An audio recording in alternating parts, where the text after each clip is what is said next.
Me emër të Allahut, mëshirues dhe përdlimtar i madh. Na, me të vërtetë, të kemi dhënë ty shumë të mira. Ne të dham ty mirësi të shumta. Do me thënë mirësitë e mëdha të Zotit të lartësuar ndaj profetit Ase.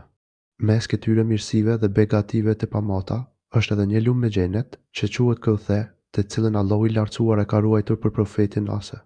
Një prej mirësive të tij është edhe haudi, gjatësia dhe gjerësia e të cilit është një muaj. Uji i tij është më i bardhë se qumështi dhe më i ëmbël se mjalti. Gotat që janë vendosur pranë tij janë të shumta dhe të së ndritshme si yjet në qiell. Kush pi një herë të vetme prej tij, nuk do të ketë më ecje kurrë.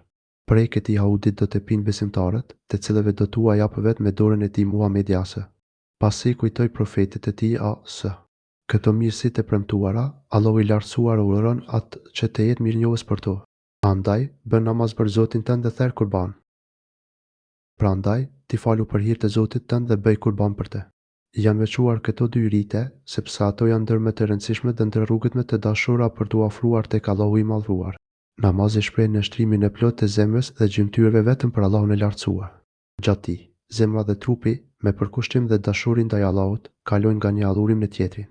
Kur qëndron në këmbë, besimtari këndon me droj ajetet kuranore, pastaj me përunjësit e plot bie në ruku, duke bërë tesbih dhe lade për Allahun e madhruar, për të kaluar pastaj në sejgje, e cila është kulmi i përulësisë dhe momenti me pranë Allahut, kur ai dëgjon çdo lutje drejtuar nga robi i tij.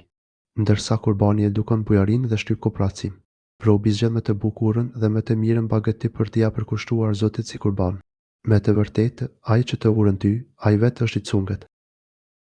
S'ka dyshim se ai që të urën ty është fashuar.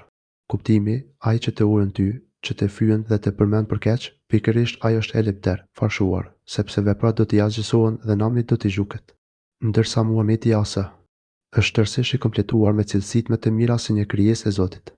Ai do të përkujtohet shumë ndër njerëz dhe pasuesit e rrugës së tij do të jenë të jashtëzakonshëm.